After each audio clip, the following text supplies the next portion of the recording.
Meow, meow.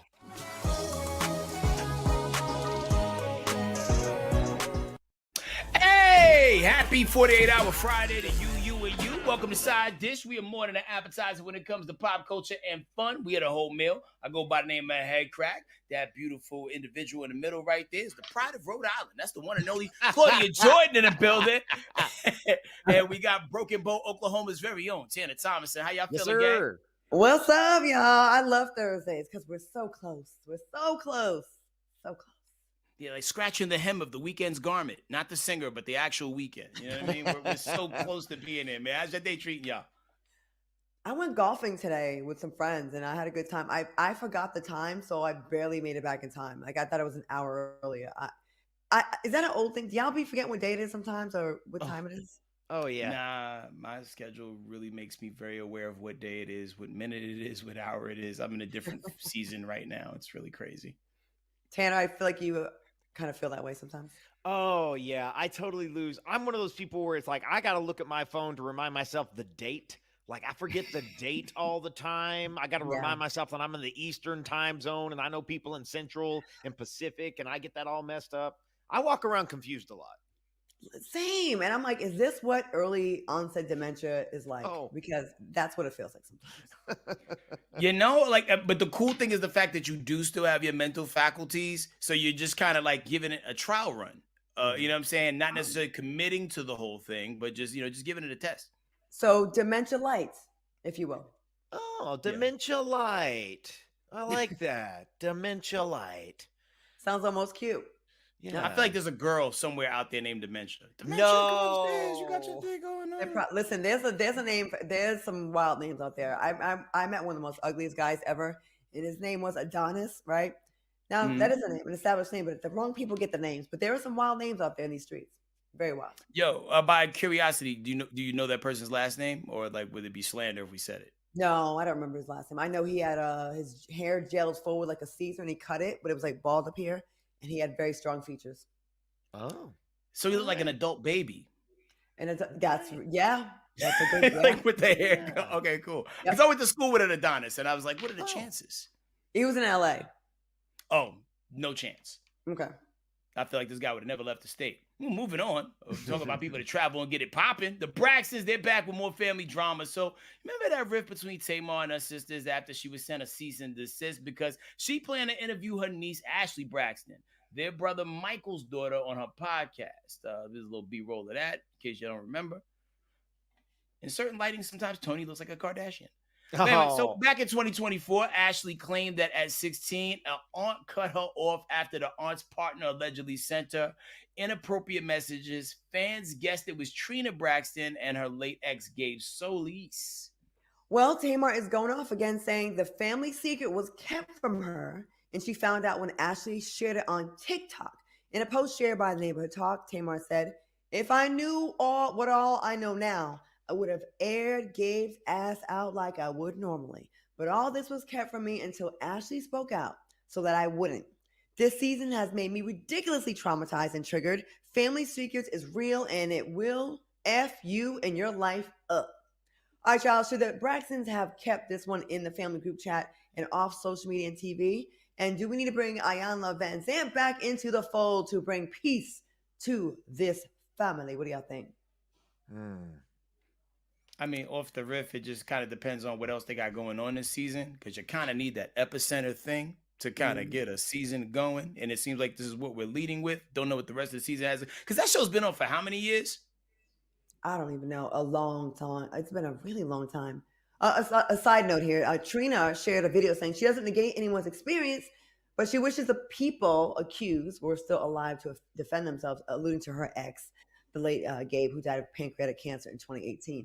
Yeah, when the person's not here anymore and they can't, but did anybody else know? Family secrets. This is something me and one of my friends were talking about recently about, when you know these kinds of things.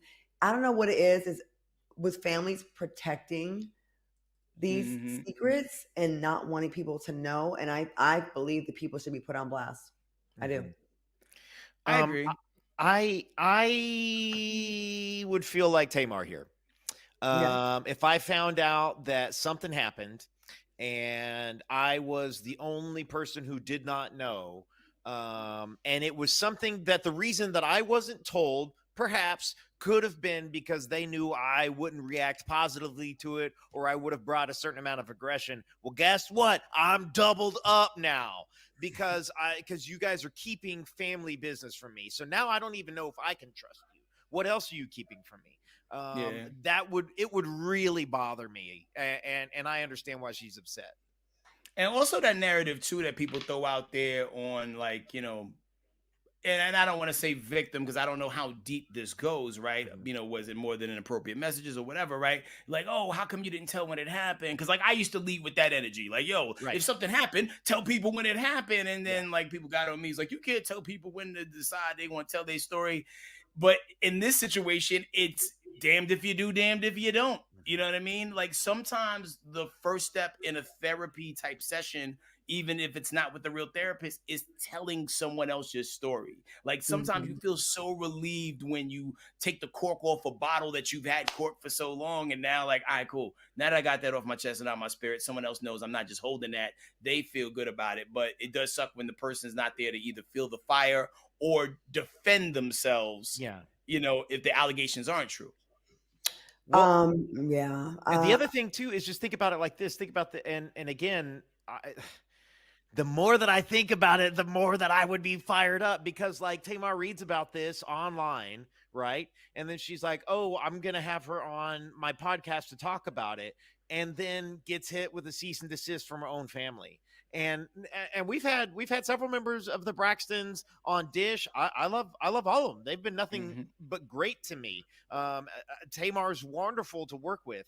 In this scenario, I would also be fired up. And to get a cease and desist as opposed to we really need to talk this out, and here's why, and maybe it wasn't the right move. We didn't know what to do at the time.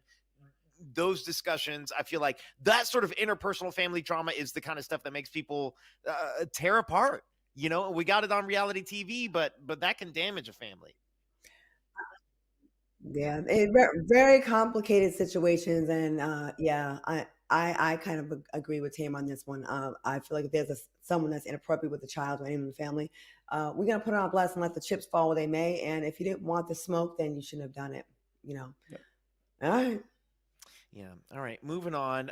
This is a hard shift, hard segue here. Khloe Kardashian. Oh my gosh. Okay. So it looks like Khloe's roster has run dry, you guys. She don't got no mans. During the Kardashian season 7 premiere, Khloe learned about Julia Fox's commitment to celibacy, and she dropped her own confession that she hasn't had sex in over 3 years. She looks great there. Not that that's the only thing, but she confirmed there's nobody on her roster. She's not DMing anybody. She's not texting anybody. Says that she feels great not dating. Previously, she shared that the father of her 2 kids, Tristan Thompson, that her kids are her top priority, and she doesn't care about dating.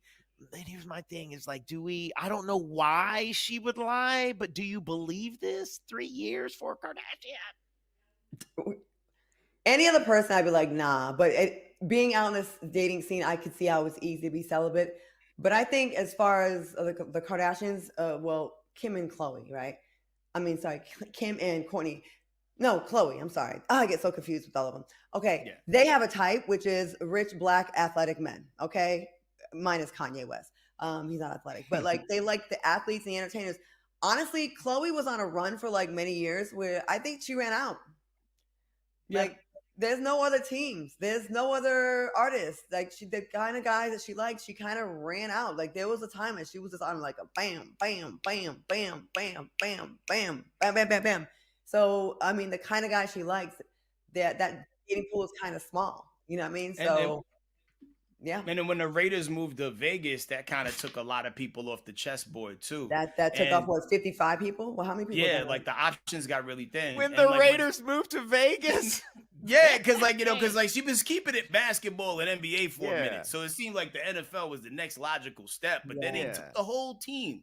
And then also too, like, sometimes when something terrible happens on sacred grounds, you got to let some time go by in order for the land to, like, resettle and be good again. For the soil to be good again, is that what you're saying?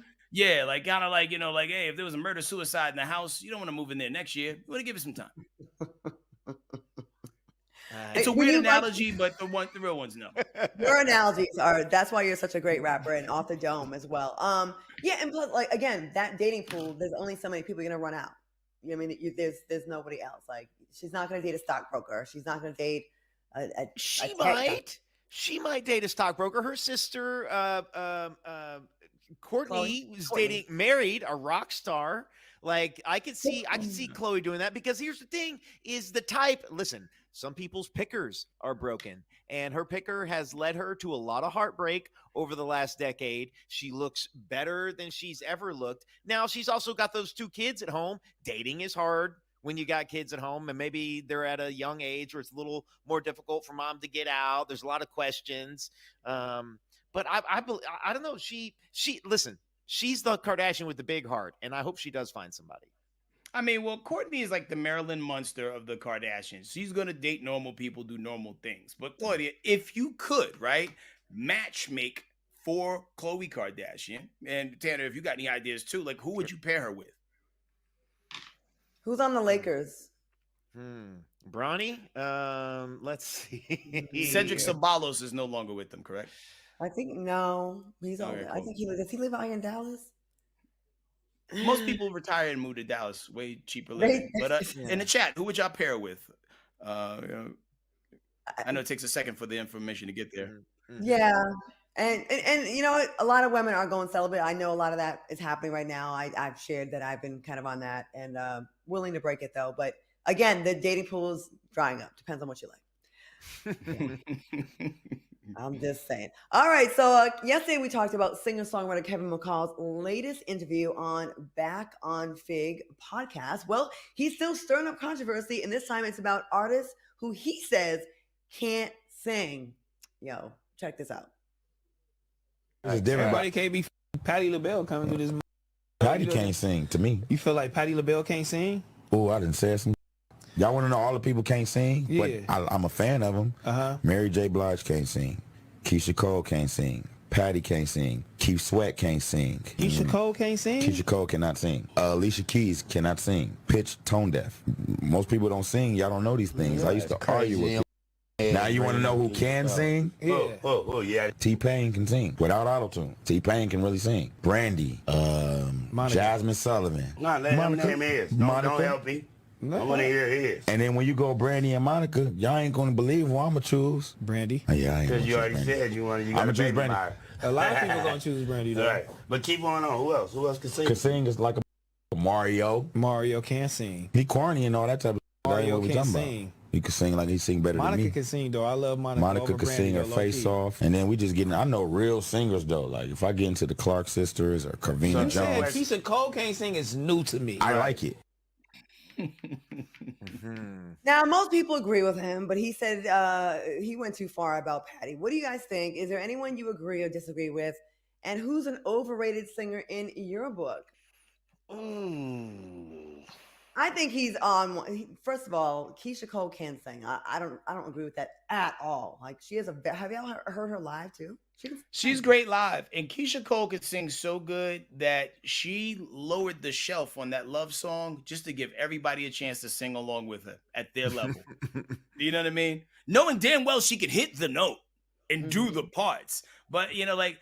I think a lot of times it's all relative or based on your personal opinion. To him, these people can't sing. There's some people who would be like, compared to the people you mentioned that can't sing, T-Pain isn't a great singer, but I know damn well T-Pain is actually amazing without the auto-tune.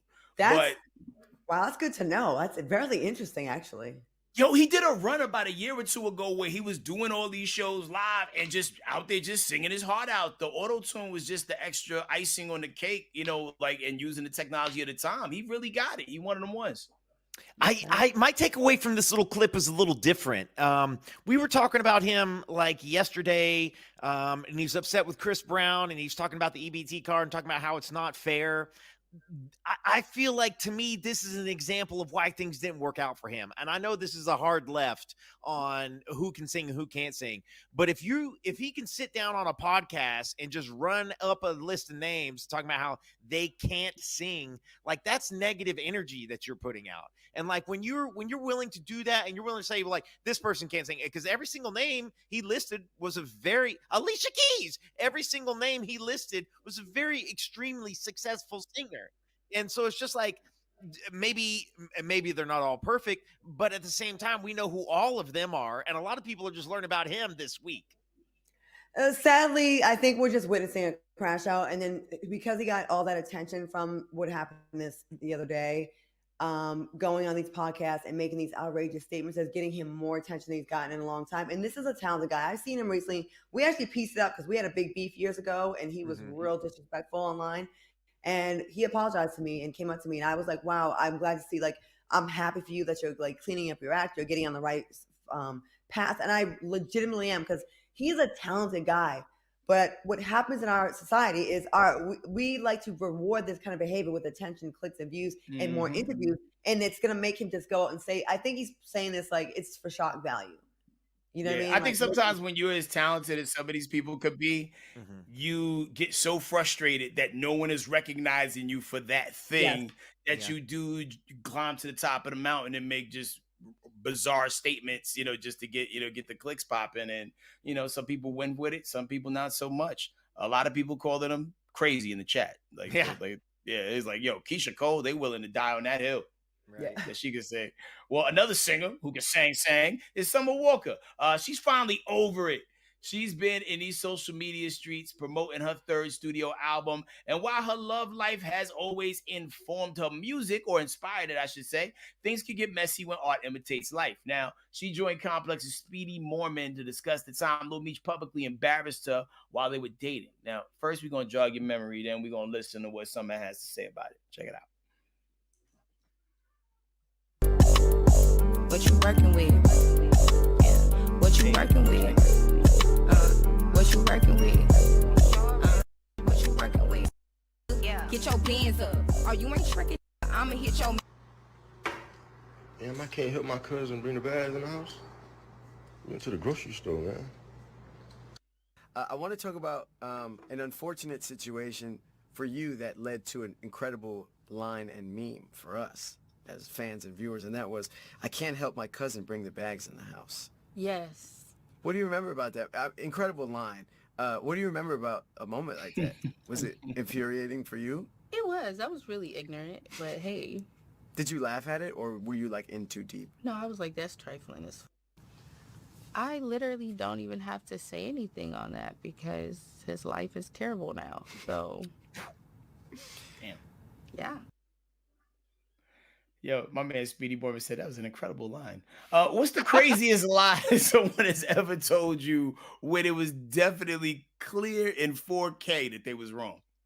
I didn't call you all night and until this morning because I got pulled over and didn't know I had a warrant, so I was arrested. But then somehow got out on a Saturday afternoon, and we all know that they don't let you out on a Saturday. Like, you're getting out on a Monday. Stop lying. You were at another woman's house. Just say it. Just say it. I already looked it up. Like, women, we gonna go through data. We're gonna go to databases. See what's up with the jails and the hospitals. He lied. Yeah. So yeah. He told the lie to the wrong person. Like, Yeah, little right. did that man know that Claudia Jordan's on the Justice League. She got the same access to information as Batman. She gonna figure it out. I used to be a newspaper reporter, and I did some investigative reporting, and I have a network of beautiful friends around the country that I just drop a first name, and they will have a whole rundown on your whole life within like an hour. Like, I have a network. You can't cross up a hot chick. She got hot chicks friends. They know how to pull up your backgrounds on the phones. I know a girl who like had a subscription to one of those services where she could pull up anybody's background. She had a subscription, HK. And so like peoplefinder.com? Yeah. Well, they have a premium plan that's even more than that. More than one of my friends has. Like, some friends have to do it for clearance for people that they hire. So they have like the for real software. Like, I'm telling you, fellas, it's not worth it. We will find out. We will find you and we will know. And your life will be miserable. I'm trying to think. I don't know that I've ever been told a full-out lie, but maybe that just means I'm gullible and didn't recognize it. That's what I'm realizing right now.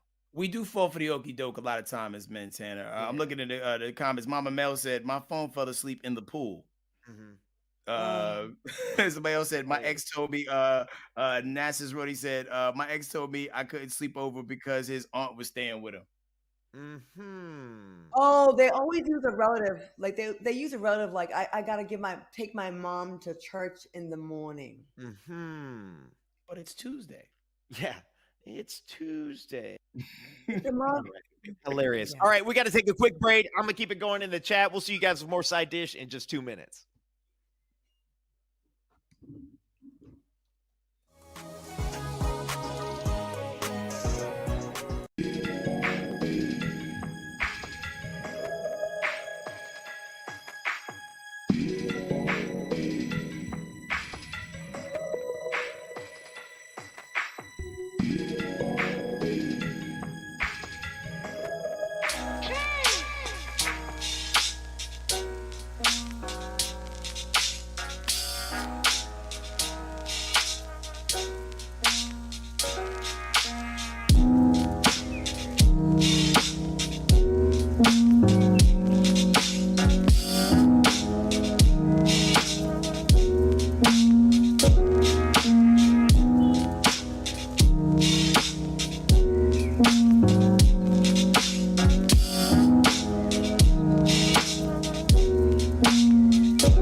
Welcome back. It's time for another Let Claudia Cook, where I give my hot takes on any given subject.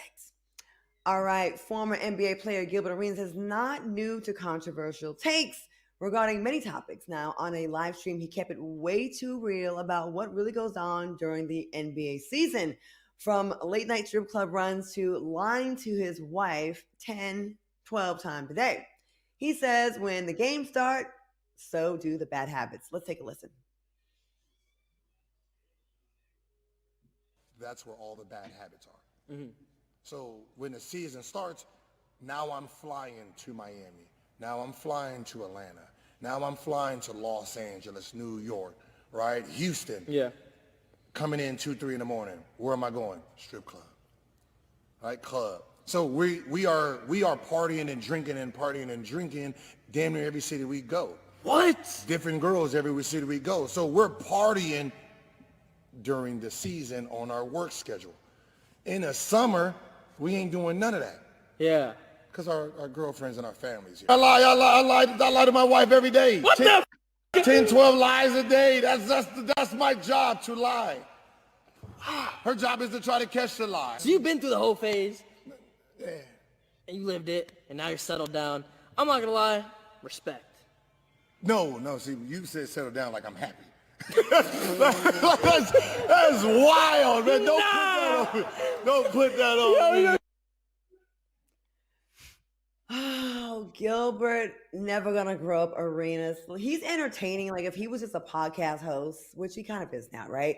But like, imagine being married to this man, and he says on television that he lies 10 to 12 times a day, at least to you, his wife, the woman that he pledged all this, made these vows to, pledge and honor you for the rest of my life. It's disrespectful. And to say it's your job to catch him, and then to also tell this young podcaster that he's not even happy with you, lady, run. But first, make sure you check and see if your ring is real or not, because what he did with Laura Govan, he gave her the real diamond ring, and then when he felt like, oh, things are getting rocky, he switched it out for a fake diamond ring. So when she went to go pawn it or whatever, or else he checked the value, it was fake. Gilbert, to me, I was talking to a friend about this, about how some men still are just pussycat hounds, and it just gives me like, it almost feels like, is it new to you to get ass? Because the way you still have that enthusiasm, like everywhere you go, I gotta think he's about 45, 50 years old now, to still be behaving like this, like it's not, like it's such a big deal. When does it get old? When do you get tired? How many times can you do the same thing over and over and over again, and just throw your penis on the craps table? I don't know. Well, Eventually you're gonna crap out, roast snake eyes, or midnight, and it's not gonna be good for you. But I don't know, Gilbert. If I was your wife, I'd be looking at my exit plan, because you are embarrassing me right now. My job to catch you lying. F out of here. That's what I say. But what if all that was a lie too? Yeah, that's my thing. Is like, first off, it never gets old. That's I wish I could say otherwise. It never gets old. I also feel like he's like, part of this is he's letting the young man in on like the behind the scenes of the NBA, which is like, turns out it's pretty much exactly like what we thought it would be like. But then also he's a storyteller and he's making jokes, and so like I think some of it is for the entertainment value. Yeah, and that's possible, because you know what? Maybe I think sometimes, I will say this. I used to follow him on social media, and he is highly entertaining. Now, if you and your wife have an arrangement where she understands you're gonna just talk your crap on air, and I know what it really is when you come home, because that's how I believe other people like Corey Holcomb, like he was married, but I feel like you play these, you have this persona, and it's very entertaining. It pays the bills. I get that, but if it's real and you got a wife at home that is like, oh, really? 10 to 12 times is my job. But I have a feeling he doesn't really give a damn if you mad or not. He's gonna just do him.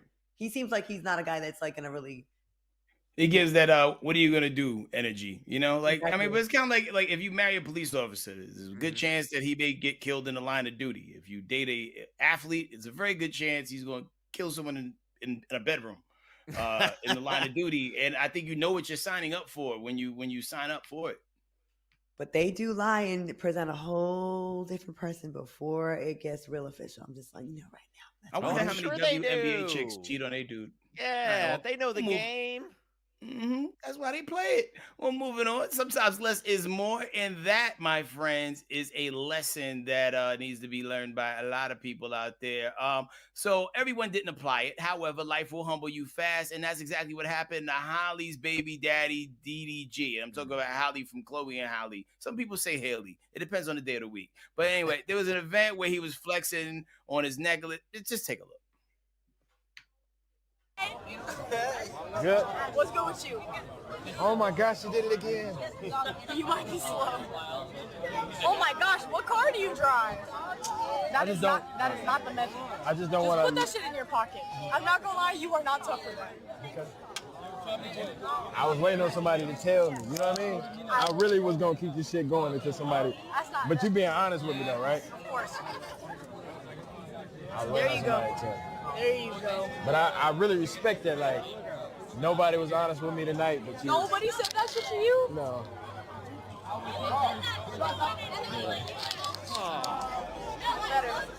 Oh my gosh, you did it again.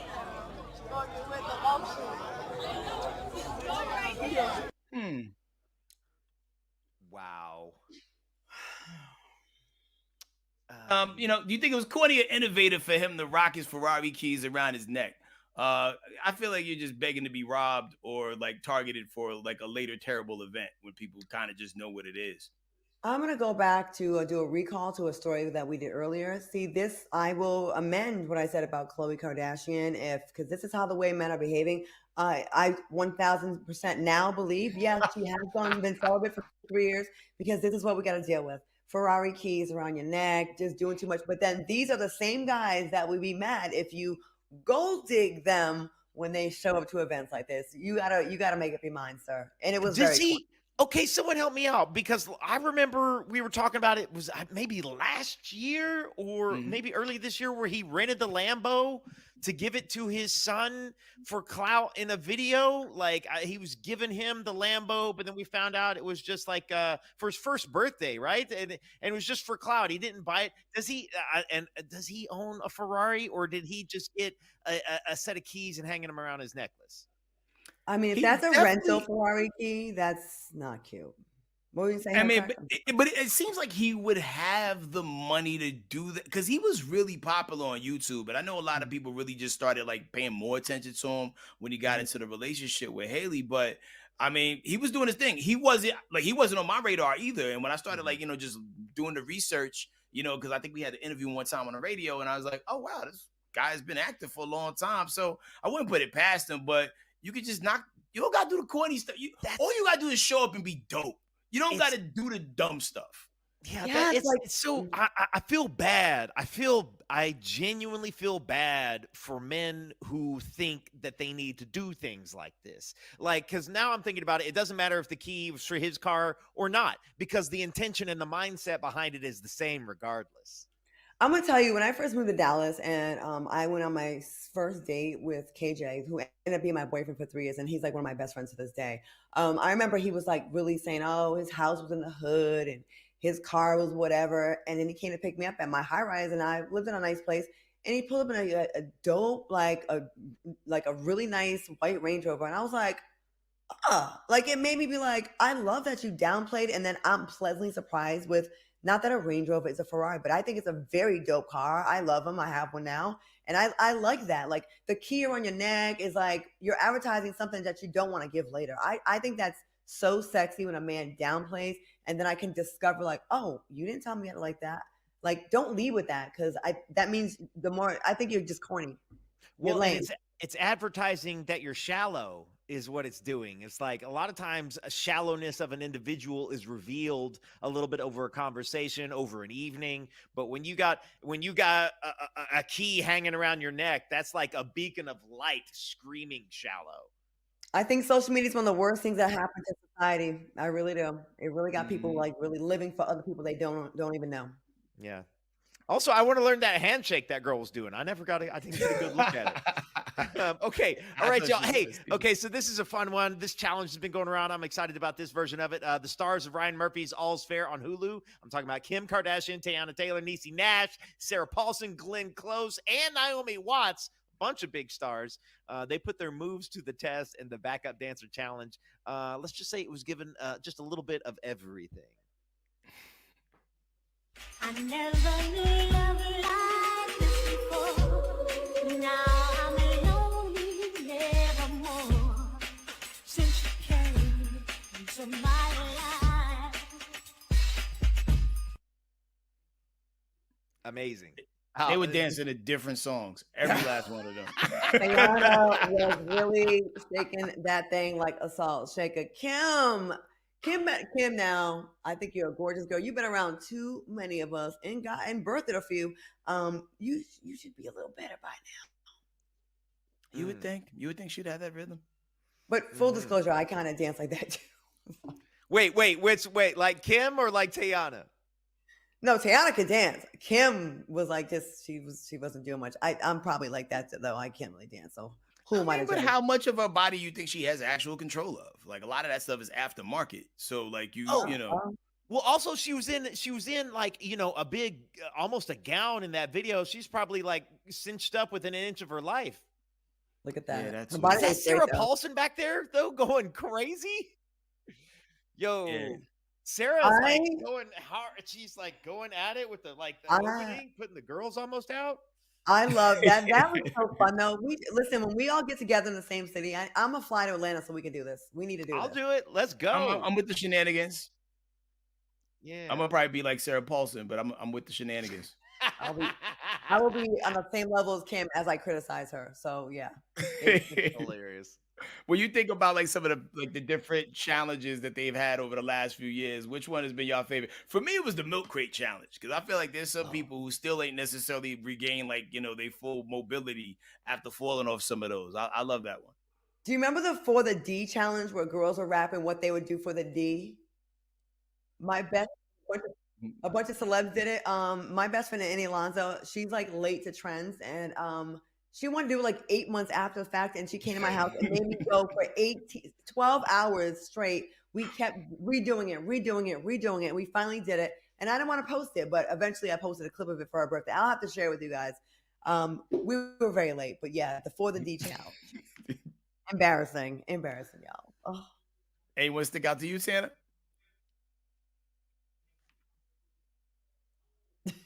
Guess not. Well, cool. Listen, we running the break, but when we come back, man, we got more side dish and a few. We got everybody's favorite game. Whose cousin is this? Don't go nowhere. See you in 2 minutes.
Tanner's favorite challenge was the mannequin challenge because he hit us with that.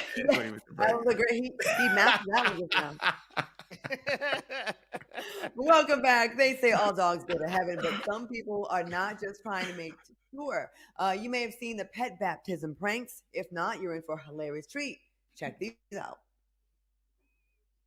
I'm up here to Columbia because I'm getting Chase and the other dogs. I'm getting them baptized. Getting what?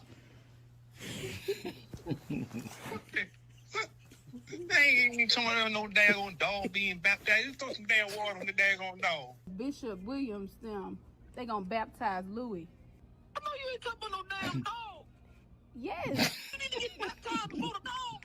Ashley wants to invite you and Mika to get Dallas baptized. I'm gonna need you to say that again because I know for a fact I didn't hear that right. MJ getting baptized. Yes, sir. MJ who? MJ, my dog, MJ. What do you mean MJ's getting baptized? MJ is ready to give his life to Christ. He said it. We asked him, and he gave us a little. So he's giving his life to Christ. MJ said he's giving his life to Christ. Yes. Shut up, bro. Stop playing. No, money, stop playing. I'm not. No. Now you playing with God. But you. I wanted you to be a part of Leo's baptism. What? Nicholas, you don't have nothing to do. Go pray now. I'm trying to go back to the church to baptize the dogs. The dogs! Oh, that's too funny. How would your parents or your friends react if you tried it? First of all, are y'all pet owners? Mm-hmm. You have pets? Yeah, I got 2 dogs now. Okay. How would your friends react to this? Or your family? I don't know how my friends will react because I don't talk about my pets with my friends per se. Like only when something terrible happens, like when my old dog Lucy got attacked by that coyote. However, my dad, because he treats his dogs like they're people, but I don't think he would baptize. I don't think my dad would have batted an eye. And my mom was so supportive of anything that I chose to do with life. She'd be like, "Hey, what time you coming to pick me up?" Oh, that's nice. Okay. Okay. What about yours? Because I know you really rock with your pet, like I your really pets. do. Yeah. And I debated what I would do with Shelly when she passed, like if I was gonna like bury her, but I didn't want to do the whole pet cemetery thing in my backyard, so I didn't do it. I just put like a little shrine. What they might, yeah, they probably would support me because I knew that I don't have kids, so my pets are like my kids, I guess. They would probably do it and just bear with me and then maybe laugh behind my back. I don't know.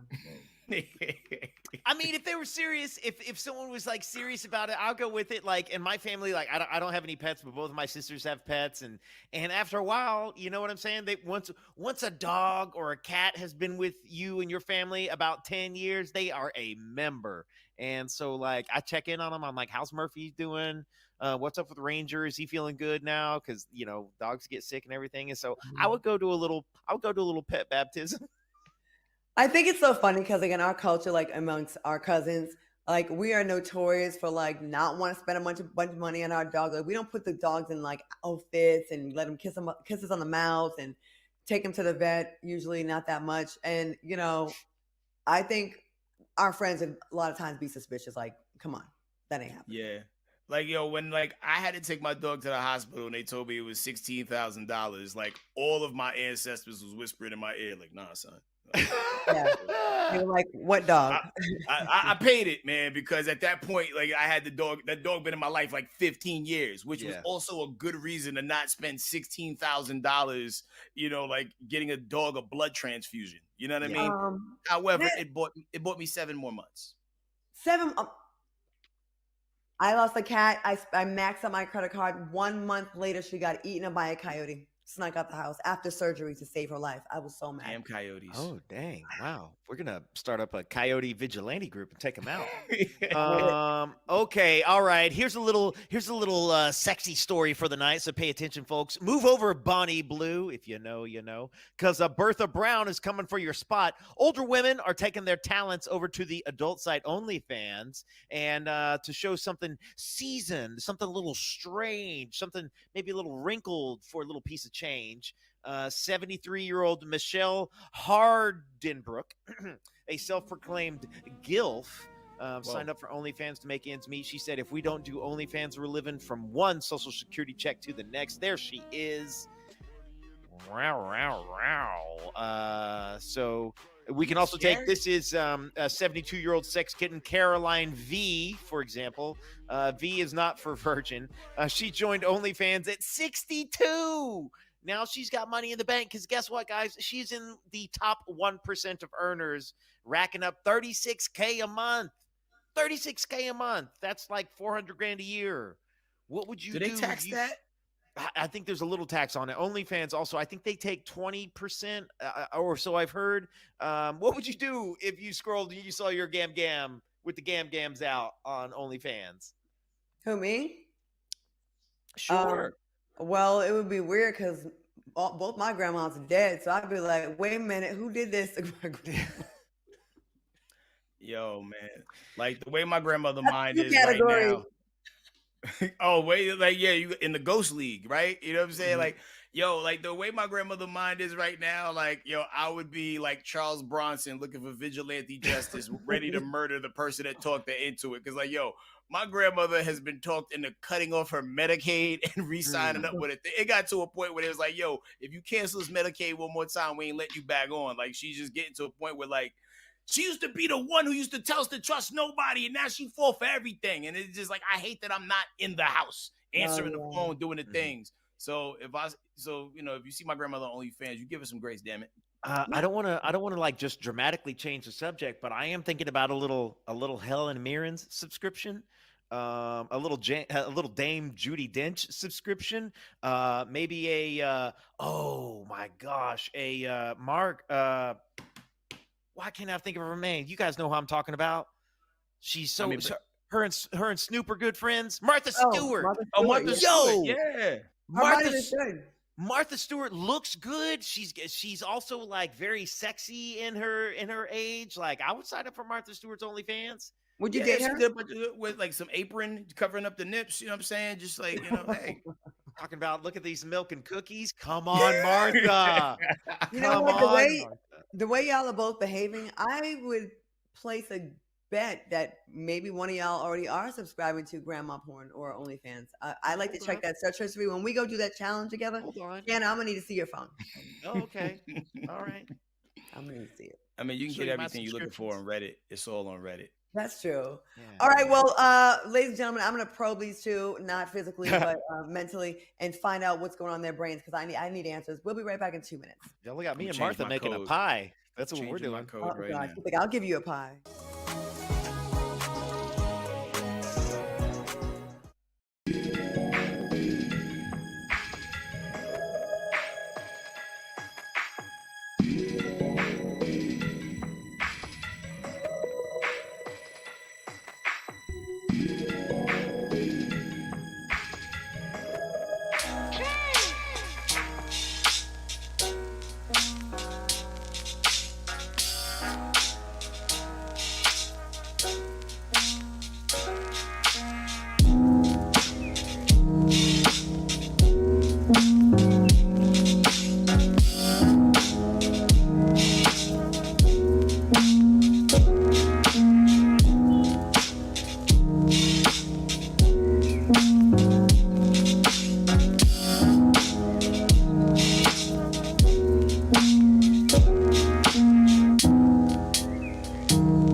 Welcome back to Side Dish, and looking at the poll that we have in the chat about people subscribing to OnlyFans or for the Graham version, like 63% says Grams need to hit bingo tables, and the other 37% say, yeah, we support the elderly. Y'all good humans, you get to go to heaven twice.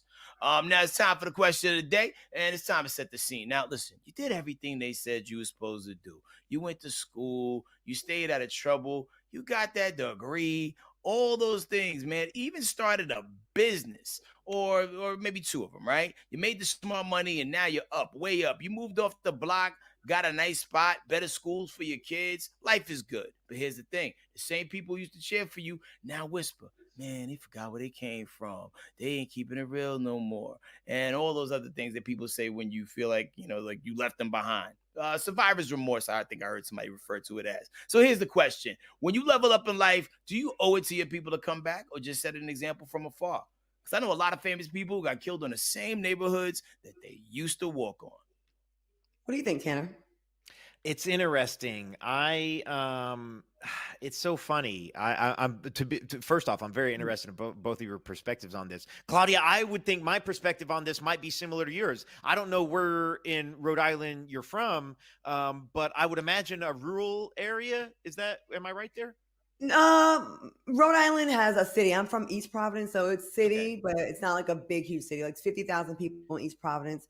I was Miss Teen Rhode Island, and Miss Rhode Island went to Miss USA. It was a big deal because I was like one of, I think, 2 from my state that ever made the top 10.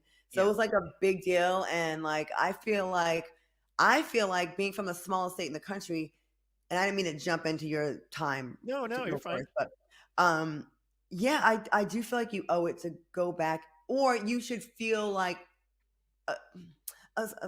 I feel it's rewarding to go back and inspire young little Claudia is back there.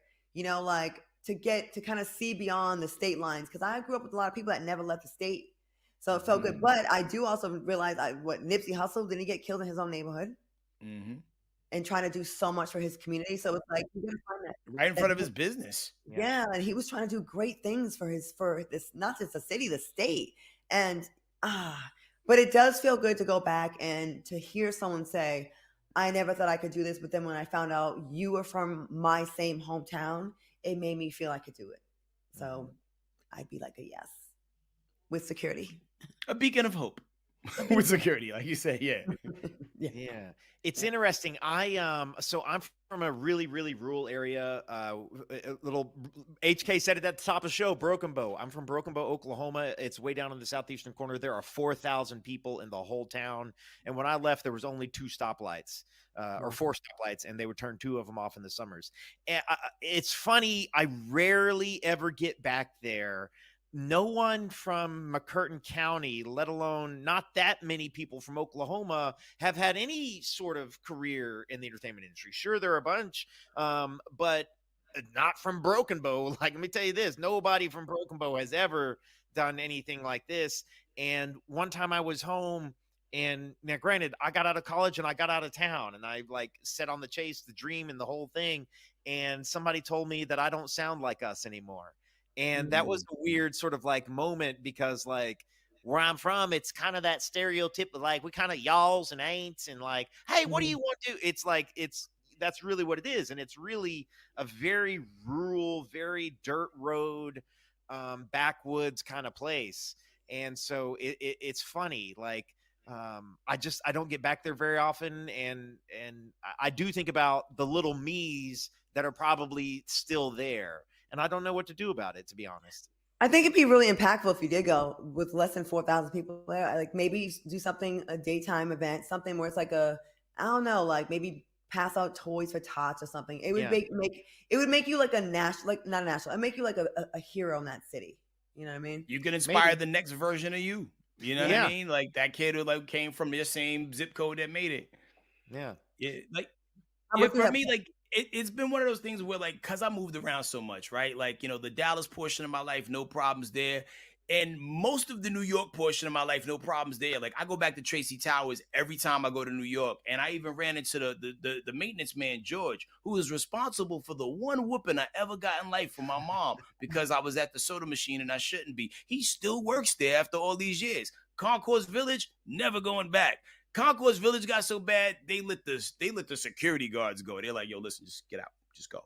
Oh so I ain't going back there. But I love going back because it pours into my soul to be able to see people that I grew up with, been around, people reminded me of stories that I forgot about. And it's like, I feel very loved on when I go to those places. So I always go back, man. Cause like it completes me. It makes me whole, man. Cause the world fake, you know, sometimes. And you need to be around something real. True. All those places made us who we are, the 3 of us. They really did. Oh yeah. And we had to leave. Okay. Yeah. Well, we're not leaving you permanently because we're going to break. But when we come back, man, we played everybody's favorite game. Whose cousin is it? See you in dose.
All right. Oh my gosh, you guys. It is that time. We've reached that portion of the show. It's time for everybody's favorite game. Whose cousin is it?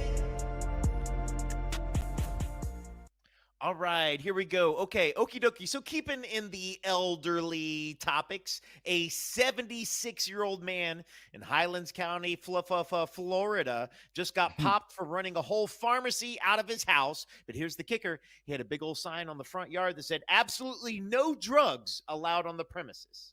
What a plot twist. Cops pulled up and found coke, crack, oxy, meth, weed, and Xanax. More inventory than your local CVS and that sketchy pain management clinic around the corner.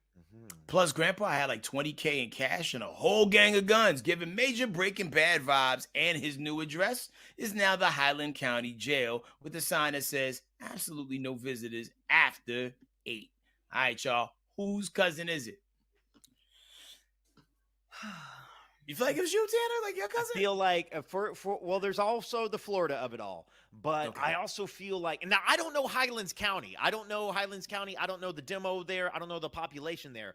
But certain variations of my elderly cousins who really like a lot of guns are very anti-government. And once they get to be anti-government, they very quickly turn to the drug trade.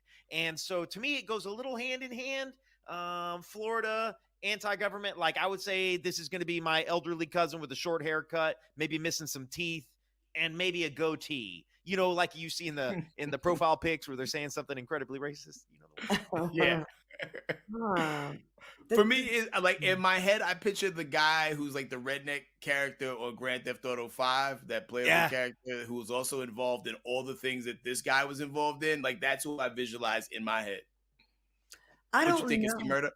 I don't know. I'm trying to see what the racial makeup of Highlands, Florida is. I know that's kind of like cheating a little bit, but an appropriate name for all the drugs he had. I know, right? That's funny.